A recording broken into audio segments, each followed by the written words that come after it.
নমস্কার বন্ধুরা, আশা করি আপনারা সবাই ভালো আছেন। তো আজকে যে ভিডিওটি আপনাদের সামনে উপস্থাপিত করতে এসেছি, যে টপিকটা নিয়ে আমি আজকে বলবো, সেই টপিকটা সত্যি কথা বলতে গিয়ে কি শুধু ভারতেই না, সারা পৃথিবীতে এই ডিজিজটা নিয়ে মানুষের মধ্যে কৌতূহলের শেষ নেই এবং একটা বিশাল ভীতিও আছে রোগটার প্রতি। তা যে ডিজিজটা নিয়ে আমি আজকে আলোচনা করতে এসেছি, এটা এই জিনিসটা সম্পর্কে আপনাদের কিউরিসিটিও কম বেশি সবারই রয়েছে, 8 থেকে 80 তো রয়েইছে। তো বন্ধুরা, আজকের যে আমার টপিকটা সেটা হচ্ছে এইডস এইডস ডিজিজ সম্পর্কে এবং এইচআইভি ভাইরাস সম্পর্কে। এই জিনিসটা, এই রোগটি এমনই একটা রোগ যেটা সম্পর্কে মানে মানুষের প্রচুর কিউরিসিটি রয়েছে, যে রোগটির প্রতি ভীতিও রয়েছে। তা এই রোগটা কম বেশি 8 থেকে 80 সবার মধ্যেই কম বেশি হয়েওছে, কেস হিস্ট্রিও রয়েছে। তা সেই সম্পর্কে আজকে আপনাদের একটু ডিটেলে আলোচনা করব এবং শুধু সচেতনতার জন্যেও নয়, বর্তমানে মেডিকেল সায়েন্সে ইমিউনোলজি চ্যাপ্টারে তো এটা অবশ্যই পড়ানো হয় এবং ইমিউনো সিস্টেমে পড়ানো হয় এবং হায়ার সেকেন্ডারিতে বিশেষ করে 11-12 ক্ষেত্রে ইমিউনোলজি চ্যাপ্টার তো রয়েইছে, সেখানে তো পড়ানো হয় এবং আরএনএ ভাইরাস টপিকেও এটা অ্যাডজয়েনিং এরিয়া হিসাবে রাখা হয়েছে। এনিহাও, তা এর সম্পর্কে জানতে গেলে আমাদের ছোটো ছোটো কিছু টার্ম সম্পর্কে জানতে হবে, যে ইটস EAIDS এর প্রত্যেকটা অ্যালফাবেটের একটা মানে আছে, ঠিক আছে? তা নর্মালি এই জিনিসটা জানার আগে আমাকে জানতে হবে যে এইডসটা কী কারণে হয়। আমি আগেই বলেছিলাম যে কোনো রোগ পৃথিবীতে এমনি এমনি হয় না, প্রত্যেকটা রোগের একটা নির্দিষ্ট কারণ আছে, সেই কারণের জন্য রোগটা হয়, সেই রোগের একটা এফেক্ট মানুষের শরীরে পড়ে এবং সেই রোগটার এফেক্ট পড়ার সঙ্গে সঙ্গে তার শরীরের মধ্যে চেঞ্জেস হয় এবং এন্ড অফ দ্য ডে আমরা সেই রোগটার সলিউশনের দিকে তাকাই। একটা রিজিন হয়, একটা এফেক্ট হয় এবং তার সলিউশনের জন্য আমরা ডাক্তারের কাছে যাই এবং ট্রিটমেন্টের জন্যে, এটাতে রোগ থেকে মুক্তি পাওয়ার জন্য ট্রিটমেন্টের দরজা গোড়ায় গিয়ে করা নাড়ি। এনিহাও, তা এইডস সম্পর্কে জানতে গেলে সবার আগে আমাদেরকে কয়েকটা ছোটো ছোটো টার্ম জানতে হবে, যে ট্রান্সক্রিপশান, রিভার্স ট্রান্সক্রিপশান, এইগুলো কী।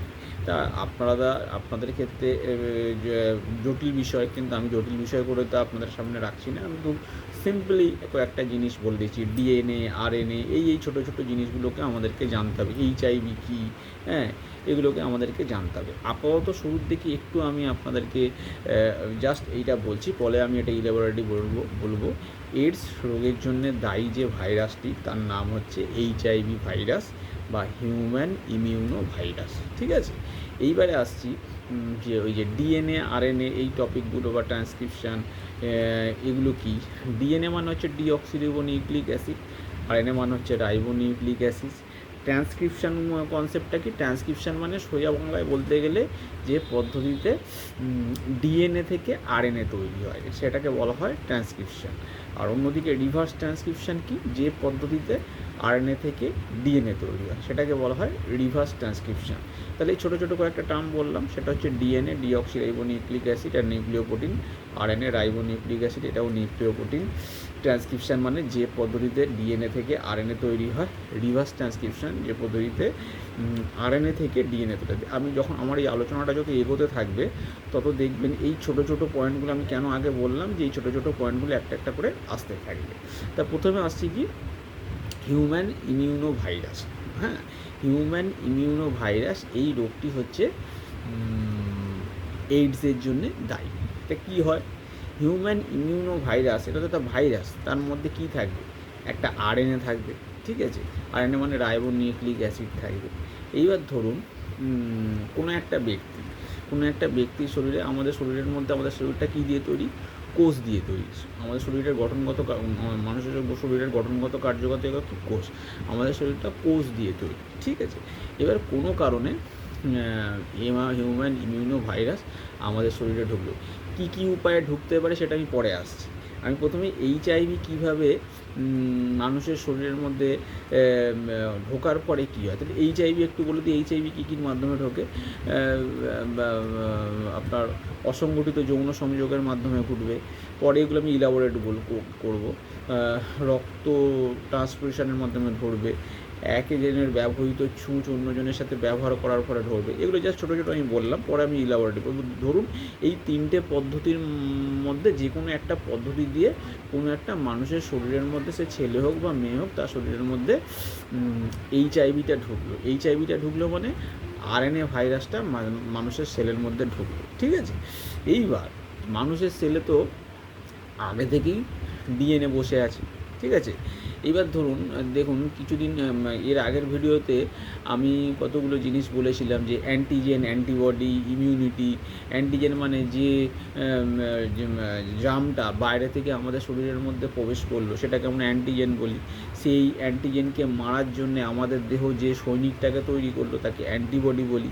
আর এই অ্যান্টিবডির অ্যান্টিজেনকে মারার ক্ষমতাটাকে আমরা বলি ইমিউনিটি। এইবার লজিক্যালি ভাবুন, আমি ইমিউনিটি কথাটা এবার লজিক্যালি ভাবুন, প্রতিনিয়তই আমাদের চারপাশে পরিবেশ থেকে বিভিন্ন ধরনের জার্ম আমাদের প্রশ্বাসের মাধ্যমে বা মুখের মাধ্যমে বা এনিও বিভিন্নভাবে আমাদের শরীরের মধ্যে ঢুকছে।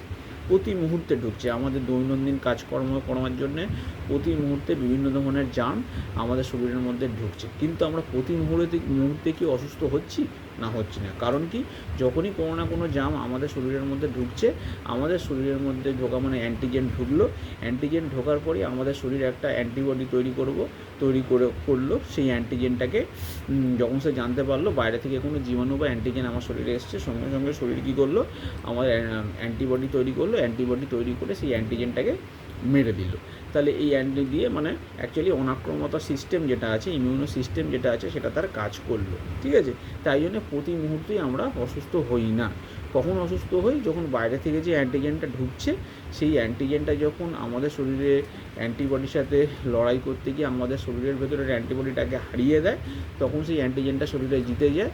তখন সেই ইমিউনিটি দিয়ে সেই অ্যান্টিজেনকে মারা গেল না, যার ফলে আমরা অসুস্থ হয়ে পড়ি। তখন আমাদের শরীর খারাপ করে, বিভিন্ন সিমটম আসে, আমরা ডাক্তারের কাছে যাই। ডাক্তারবাবু আমাদের সিমটম দেখে ওষুধ দেন, মানে অ্যান্টিবডি দেন।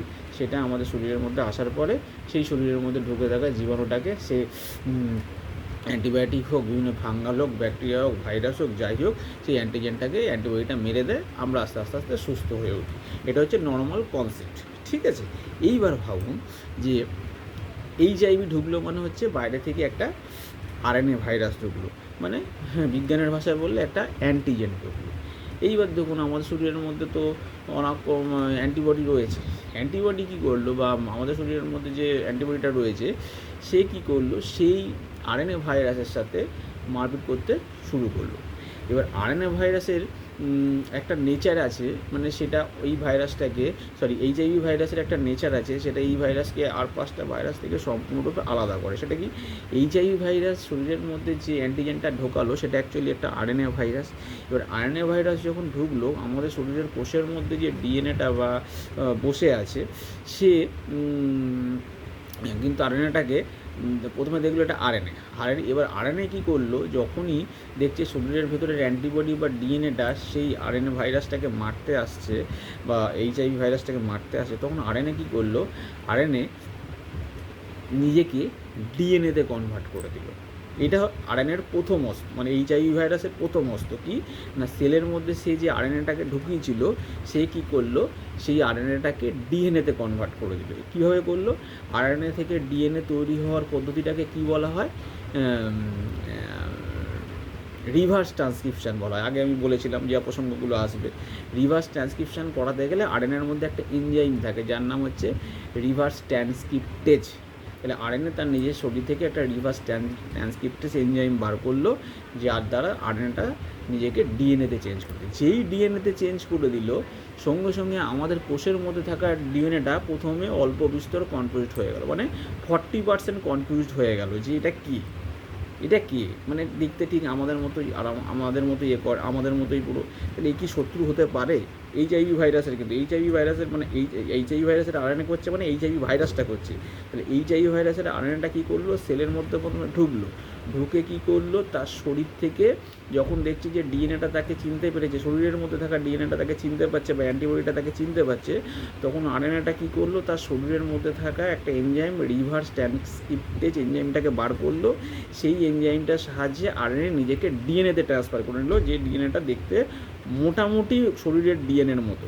তখন শরীরের ভেতরে থাকা ডিএনএটা সে 60% মতো মানে কনফিউজড হয়ে গেল যে এটা কি শত্রু বা এটা কি বাইরের কেউ।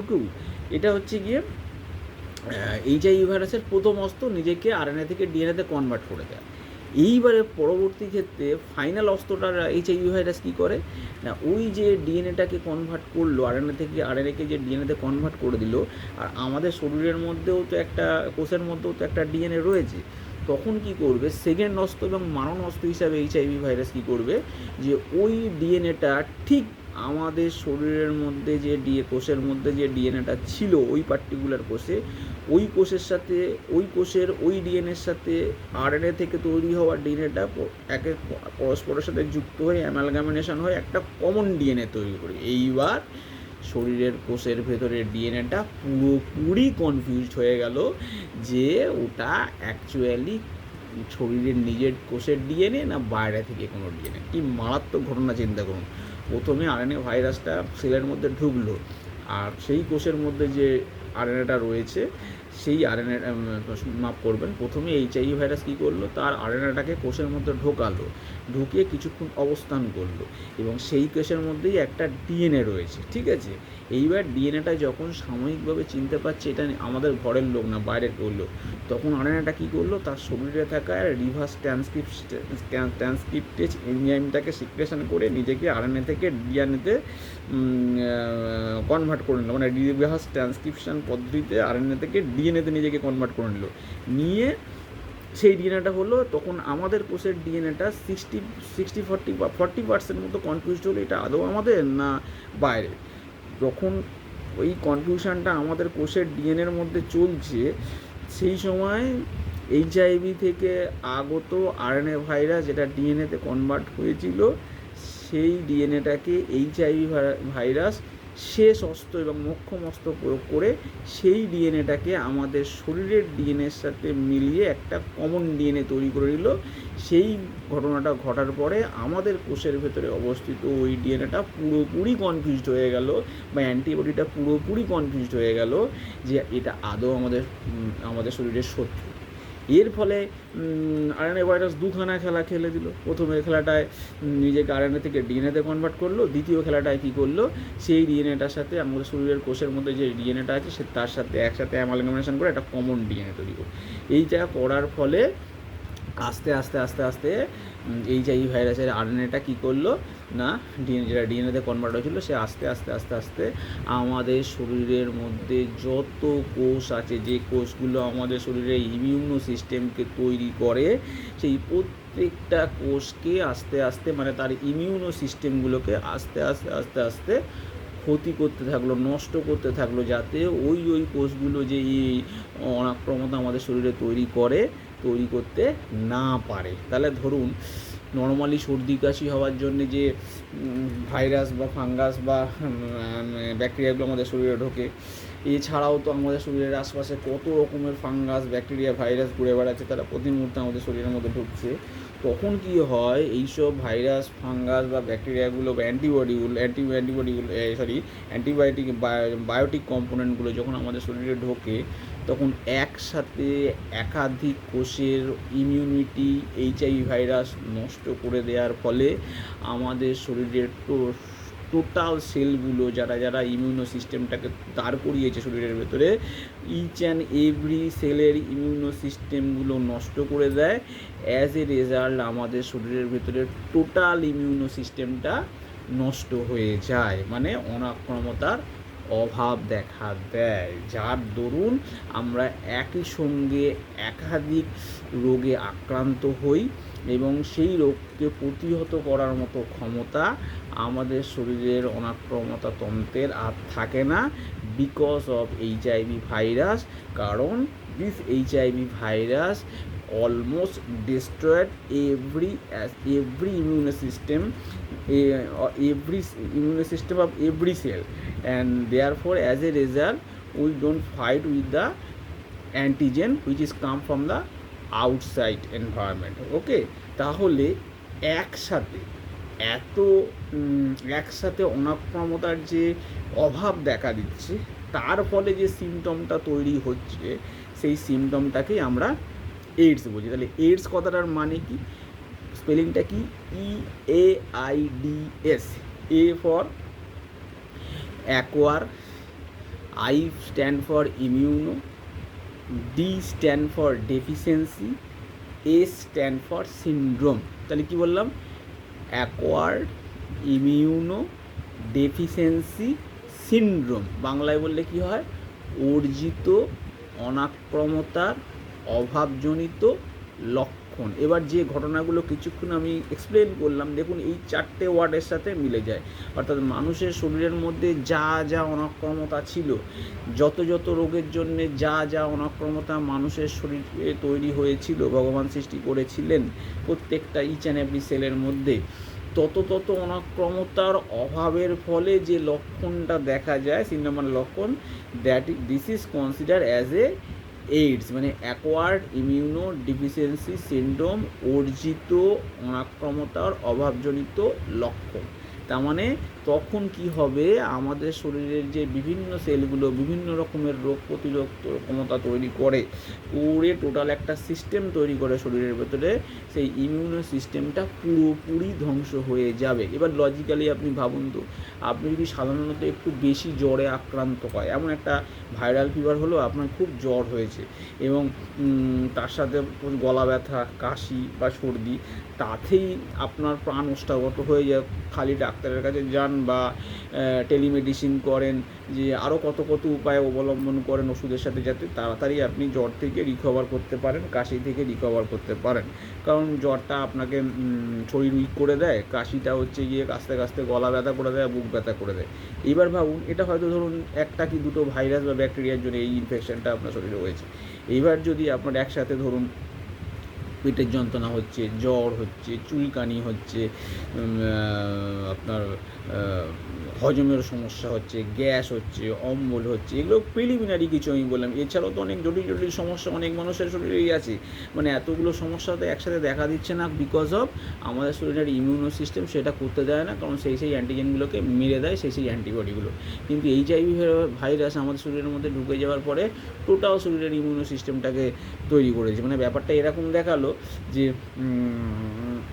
আমরা যুদ্ধ করার জন্য রেডি হচ্ছি, কিন্তু আমার কাছে কোনো অস্ত্র নেই, না আছে ঢাল, না আছে তরোয়াল, তাহলে আমি যুদ্ধটা কী দিয়ে করবো, আমাকে হেরে যেতেই হবে। তাহলে অ্যাজ এ রেজাল্ট কি, একসাথে যদি এতগুলো কোষের ইমিউনো সিস্টেম নষ্ট হয়ে যায়, মানে অ্যাজ এ হোল টোটাল বডির ইমিউনো সিস্টেমটা নষ্ট হয়ে যায়, তখন বাইরে থেকে যত রোগ জীবাণু ঢুকবে, এত রোগ জীবাণু যদি একসাথে মানুষকে সংক্রমণ করেন এবং তার এগেনস্টে লড়ার জন্য যদি মানুষের কাছে কোনো অস্ত্র না থাকে, তার ফলে কী হবে, মানুষটা অকালে মারা যাবে। ঠিক আছে, তাহলে এই হচ্ছে মোটামুটি এইডস। তাহলে আর এই হচ্ছে এইডসেরটা হয় কিসের জন্য, তাহলে ওভারঅল একবার সামারি করে দিই। এইডসের পুরো নাম হচ্ছে অ্যাকোয়ার্ড ইমিউনো ডিফিসিয়েন্সি সিনড্রোম, যার বাংলা মানে বললে বলা যায় অর্জিত অনাক্রমতার অজনিত লক্ষণ। সেটা লক্ষণটা, অনাক্রমতাটা নষ্ট হয় কী করে, এইচআইভি ভাইরাস বলে একটি ভাইরাস আছে, যে ভাইরাসটা যখন আমাদের শরীরের মধ্যে ঢোকে, সে তখন ঢোকে মানে তার শরীরের মধ্যে থেকে আরএনএটা আমাদের শরীরের কোষে ঢুকিয়ে দেয়। সেই মুহূর্তে আমাদের কোষের মধ্যে যে ডিএনএটা থাকে, সেই ডিএনএটা আরএনএটা রিকগনাইজ করতে পারে না। তখন আরএনএ কী করে, রিকগনাইজ করার চেষ্টা করলে আরএনএ কী করে, আরএনএর মধ্যে একটা ক্ষমতা আছে, প্রথম স্টেপে আরএনএ কী করে, তাকে নিজেকে ডিএনএতে কনভার্ট করে দেয় রিভার্স ট্রান্সক্রিপশন পদ্ধতিতে। সেক্ষেত্রে আরএনএ শরীরের মধ্যে থেকে রিভার্স ট্রান্সক্রিপ্টে উৎসেচকটা তাকে হেল্প করে। এবং সেকেন্ড ধাপে কী করে না, সেই ডিএনএটা কী করে না, কোষের মধ্যে যে ডিএনএটা আছে তার সাথে গিয়ে অ্যামালগামেশন করে একটা কমন ডিএনএ তৈরি করে কী করবে, আমাদের শরীরের মধ্যে বিভিন্ন কোষের মধ্যে ছড়িয়ে পড়ে প্রত্যেকটা কোষের মধ্যে যে ইমিউনো সিস্টেম গুলো জেনারেট করতে যে সেলগুলো আমাদের শরীরের মধ্যে কাজে লাগে, সেই সব কোষগুলোকে আস্তে আস্তে তার কার্যকারিতাকে নষ্ট করবে। এবং অ্যাজ এ রেজাল্ট কী হবে, টোটাল বডির ইমিউন সিস্টেমটা নষ্ট হয়ে যাবে। এখানে সংক্ষেপে বলে রাখি, আমাদের শরীরের মধ্যে যে হেল্পার টি কোষ, সাপ্রেসার টি কোষ, সাইটোটক্সিক টি কোষ, ন্যাচারাল কিলার সেল, বিটা কোষের মধ্যে প্লাজমা সেল, মেমোরি সেল, মানে আমাদের শরীরের মধ্যে যে অনাক্রমতা তৈরি করার জন্য যে সমস্ত সেলগুলো আছে, মানে অ্যান্টিবডি তৈরি করার জন্য যে সমস্ত সেলগুলো আছে, বি লিম্ফোসাইট, টি লিম্ফোসাইট যেটা বললাম, বি লিম্ফোসাইটের মধ্যে প্লাজমা সেল, মেমোরি সেল, টি লিম্ফোসাইটের মধ্যে কী আছে, হেল্পার টি কোষ, সাপ্রেসার টি কোষ, সাইটোটক্সিক টি কোষ, natural killer cell, they all are take a part to generate the immuno system in our body. Okay, এবং এই প্রত্যেকটা সেলের কার্যকারিতা নষ্ট করে দেয়, ধ্বংস করে দেয় কে না এইচআইভি ভাইরাস। তার ফলে কি হয়, সারা শরীরের মধ্যে অনাক্রমতা তন্ত্র নষ্ট হয়ে যায়। এই মানে একসঙ্গে একাধিক অনাক্রমতার নষ্ট হয়ে যাওয়ার যে ঘটনা, সেটাকেই বলা হচ্ছে, সেই রোগটাকেই কনসিডার করা হয় অ্যাজ এ এইডস হিসাবে, যাকে বলা হয় অ্যাকোয়ার্ড ইমিউনো ডিফিসিয়েন্সি সিনড্রোম। ঠিক আছে, তাহলে এইডস কী কারণে হয় সেটা বললাম। এবার হচ্ছে গিয়ে হলে কি হয়, ঠিক আছে, হলে কি হয়, মানে হলে কি হওয়ার থেকে বলবো যে এটা কি মানে কীভাবে হয় বললাম। এবার কিন্তু এটা কন্টামিনেটেড হয় কী করে। কন্টামিনেটেড হওয়ার প্রধান 3টে কারণ আছে। একটা কারণ হচ্ছে গিয়ে ব্লাড ট্রান্সফিউশন, হয়তো ধরুন রক্তদানের সময় কেউ কাউকে রক্তদান করছে, বেড টু বেড কাউকে রক্তদান করছে, কোনো একটা ব্যক্তি ধরুন অন্য একটা অসুস্থ ব্যক্তিকে রক্ত দিচ্ছে, কিন্তু যে ব্যক্তিটা রক্ত দিচ্ছে তার মধ্যে এইডসের জীবাণু বা এইচআইভি ভাইরাস আছে তার রক্তে, কোনো কারণে সেই ভাইরাসটা ডিটেক্ট হলো না, তাহলে কি হলো, সেই এইচআইভি ভাইরাসযুক্ত রক্তটা অসুস্থ ব্যক্তির দেখতে থেকে বা এইচআইভি আক্রান্ত ব্যক্তির দেহ থেকে সুস্থ ব্যক্তির দেহ এলো, সে এইচআইভি রোগে ভাইরাসে সংক্রমিত হলো, পরবর্তীকালে তার এইডস হলো। 1, 2 হচ্ছে গিয়ে অনেক সময় অপারেশনের সময় বা অপারেশন থিয়েটারে হোক বা যেখানে ছুঁচ, নিডিল এগুলো ব্যবহার করা হয়, একে অপরের ব্যবহৃত ছুঁচ বা নিডিলগুলোকে যদি একটা ছুঁচই যদি বারবার একাধিক পেশেন্টের সাথে ইউজ হয়, তাহলে সেক্ষেত্রেও কিন্তু সেখান থেকেও এইচআইভি ভাইরাস সংক্রমিত হতে পারে। আর 3 নম্বর যে কারণটা আছে, সেই কারণটার সংখ্যাটা বেশি, কারণ সেখানে একটা এডুকেশনের ব্যাপার থাকে। সেটা কি, সেটা হচ্ছে অসংগঠিত যৌন সংযোগ বা আনপ্রোটেক্টেড যৌন মিলন, যেটা ম্যাক্সিমাম ক্ষেত্রে দেখা যায় যে, আমি একটু অল্প পড়াশোনা জানার ব্যাপারটা বললাম কেন, এখানে কথাটার কার মানে আছে। ধরুন যে সমস্ত রেড লাইট এরিয়াগুলো আছে, যেখানে যৌনপল্লী যেগুলোকে বলা হয়, সেখানে তো সেটা তো একটা বিজনেসের মতো আমরা সবাই জানি। সেখানে যারা আর কি পয়সা দিয়ে যে এনজয়মেন্টটা করতে যায়, সেখানে অনেক সময় এইগুলোর প্রতি লক্ষ্য রাখা হয় না। অ্যাজ এ রেজাল্ট কী হয়, সেখানে এরম দেখা যায় অনেক সংক্রামিত মহিলা আছেন বা অনেক সংক্রামিত পুরুষ আছে, একই পুরুষ একাধিক মহিলার সাথে যৌন সংযোগ করছে বা একই মহিলা একাধিক পুরুষের সাথে যৌন সংযোগ করছে, তার মধ্যে কোনো একটা মহিলা হোক বা কোনো একটা পুরুষ হোক, কারোর না কারোর হয়তো এইচআইভি ভাইরাস আছে। সেখানে প্রোটেকশানের ব্যাপারটাও থাকে না, এডুকেশানের ব্যাপারটাও থাকে না, প্রচারের ব্যাপারটাও থাকে না, এটা প্রচারেরও একটা ব্যাপার, প্রচারের ব্যাপারটাও থাকে না। তার ফলে অসংগঠিত যৌন সংযোগের ক্ষেত্রেও এটা হয়। এটা শুধুমাত্র ওই পার্টিকুলার এরিয়ার কথা বললাম না, এরম তো হতেই পারে যে শিক্ষিত পরিবার হোক বা কম শিক্ষিত পরিবার হোক বা অর্ধশিক্ষিত পরিবার হোক, উচ্চবিত্ত হোক, নিম্নবিত্ত হোক, মধ্যবিত্ত হোক, এভরি অ্যাসপেক্ট অফ লাইফ বলতে গেলে, যাদের মধ্যেই পুরুষ বা কোন মহিলার মধ্যে এই এইচআইভি ভাইরাসের কেরিয়ারটা থাকবে, শরীরে কেরিয়ারটা থাকবে, তাদের ক্ষেত্রেই কিন্তু এই রোগটা হওয়ার চান্স 100%। তাহলে কীভাবে হয় বলে দিলাম। একটা হচ্ছে অসংগঠিত যৌন সংযোগ, একটা হচ্ছে ব্লাড ট্রান্সফিউশনের সময়, আর একটা হচ্ছে গিয়ে কি না, ওই বিভিন্ন ধরনের যে অপারেশনাল অ্যাপারেটাসগুলো থাকে, ছুঁচ, নিডিল, এগুলোর একসাথে ব্যবহার একাধিক লোকের সাথে ব্যবহার করার ফলে হয়। তাহলে এইডস কী কারণে হয়, কীভাবে তার ট্রান্সমিশন হয় বলে দিলাম। হলে কি হয় সেটাও কিছুটা বলেছি, যে একসঙ্গে একাধিক রোগ শরীরে আক্রমণ করলে কোনো রোগকেই প্রতিহত করার মতো ক্ষমতা সেই ব্যক্তিটির থাকবে না, কারণ যেহেতু সেই ব্যক্তিটির ইমিউনো সিস্টেমটা পুরোপুরি নষ্ট হয়ে গেছে। ঠিক আছে, এইবার আসছি গিয়ে সলিউশন বলতে কি, তাহলে সলিউশনকে দেখতে গেলে আমাকে দেখতে হবে যে কী কী কারণে রোগটা হচ্ছে। তা যে কারণে রোগটা হয়েছে সেটা তো আমি বললাম। তাহলে আমাকে রক্ত গ্রহণ বা দান করার সময় অবশ্যই সজাগ বা সতর্ক থাকতে হবে, যাতে যাকে আমি রক্ত দিচ্ছি, যাকে রক্ত দিচ্ছে তার ব্লাডটা ঠিকঠাক আছে কিনা, বা তার সেই ব্লাড টেস্ট করে দেখে নিতে হবে তার ব্লাডের মধ্যে HIV ভাইরাস আছে কিনা। ঠিক আছে, যদি থাকে তাকে বাদ দিতে হবে, দিয়ে রিহ্যাবিলিটেশন সেন্টারে পাঠাতে হবে। যদি না থাকে তাকে ব্লাড দিন, কোনো অসুবিধা নেই। 2 হচ্ছে গিয়ে একাধিক সিরিঞ্জ বা নিডিল ব্যবহার করা যাবে না। একই সিরিঞ্জ বা নিডিল একাধিক ব্যক্তি, মহিলা বা পুরুষের সাথে ব্যবহার করা যাবে না। 3 নম্বর হচ্ছে গিয়ে কি, বললাম অসুরক্ষিত বা অসংগঠিত যৌন সংযোগ। এই ক্ষেত্রে একটা প্রচারের ব্যাপার আছে, সেটা তো করাই যাবে না। কেন করা যাবে না, সেটা সর্বস্তরের মানুষকে সমানভাবে প্রচার করতে হবে। ওই জন্য এইডস নিয়ে এখন প্রচারের সংখ্যাটা অনেক বেড়েছে। যে এইডস কী, কেন হয়, কীভাবে হয়, অনেক মানুষই জানে না। ঠিক আছে, তা সুতরাং অসংগঠিত যৌন সংযোগের ক্ষেত্রে এই প্রচারটা সমাজের সর্বস্তর থেকে আসা উচিত এবং সব জায়গায় বলা উচিত। সব ধরনের মানুষকে সমস্ত বিষয়টা জানানো উচিত। জানলে তারা সচেতন হলে তারা নিশ্চয়ই আর এটা করবে না। কেউ তো আর চাইবে না যে আমি নিজে এমন একটা রোগে আক্রান্ত হয়, যে রোগে আক্রান্ত হলে আমার পৃথিবীতে বেঁচে থাকার কোনো জায়গাই থাকবে না। সুতরাং আমার মনে হয় প্রিভেনশন বেটার দ্যান কিওর, অ্যাওয়ারনেসটা একটা বিশাল ম্যাটার করে যে কোনো রোগের বা ডিজিজের ক্ষেত্রে। তাহলে এই গাছটা এখন তো আবার শুনেছি যে অ্যান্টি রেট্রোথেরাপিও চলে এসছে। আরএনএ ভাইরাসটা তো রেট্রো ভাইরাস, তাহলে রেট্রো ভাইরাসের থেরাপিও চলে এসছে। তাহলে ওভারঅল এইডসের ক্ষেত্রে দেখলাম আমরা যে এটা একটা এমন বিষয় যেটা সম্পর্কে মানুষের কিউরিসিটি আছে, যেটা সম্পর্কে মানুষ ভোগে, কিন্তু এটা সাধারণত হয় কি, মেন কারণ যেটা দেখলাম সেটা হচ্ছে গিয়ে ওই অসংগঠিত যৌন সংযোগের ব্যাপারটাই হচ্ছে গিয়ে প্রধান হয়ে দাঁড়িয়েছে। ঠিক আছে, এটাই হয়, কারণ সমাজের সর্বস্তরে সব জায়গা পর্যন্ত শিক্ষার আলোটা এখনও পৌঁছায়নি। সেই জায়গায় আমরা তথাকথিত যারা শিক্ষিত তাদের কাজ হচ্ছে গিয়ে সঠিক বিষয়টা সঠিক জায়গায় তাদের মতো করে তারা যাতে বুঝতে পারে তাদেরকে উপস্থাপনা করে দেয়। এই বিষয়টা নিয়ে আমি বলছি, মানে হচ্ছে এমনভাবে বলছি যাতে যদি কেউ আমার ভিডিওটা দেখে থাকে বা শুনতে থাকেন, যারা এই সম্বন্ধে তো জানেন না, তারা কিছুটা অ্যাওয়ার হয়ে গেলেন, সেদিক থেকে আমার বলাটা সার্থক। এইবার আলটিমেটলি সবটাই মানুষের হাতে থাকে। কেউ যদি যে জেনে শুনে বিষ পান করতে চায়, তাকে তো আর কেউ বাঁচাতে পারবে না, তাই না?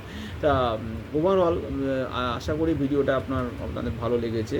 এইডস কীভাবে হয়, হলে কি হয়, হওয়ার কারণটা কী, এবং কীভাবে এর থেকে প্রতিকার পাওয়া যায়, সংক্ষেপে আমার স্বল্প বুদ্ধি জ্ঞানের মাধ্যমে আপনাদের কাছে রাখলাম। আশা করি আপনারা বিষয়টা থেকে আবার আছেন, অবশ্যই আছেন, কিন্তু তবুও যাদের কাছে এই বিষয়টা এখনও জানা নেই তাদের জন্য ভিডিওটা রাখলাম। এবং তার সাথে ছাত্রছাত্রীদের ক্ষেত্রেও অবশ্যই, যারা মেডিকেলের ছাত্রছাত্রী আছে তাদের কাছে এটা তো একটা ইমিউনোলজি চ্যাপ্টারের একটা টপিক। হায়ার সেকেন্ডারি স্টুডেন্টদের ক্ষেত্রেও এটা একটা টপিক।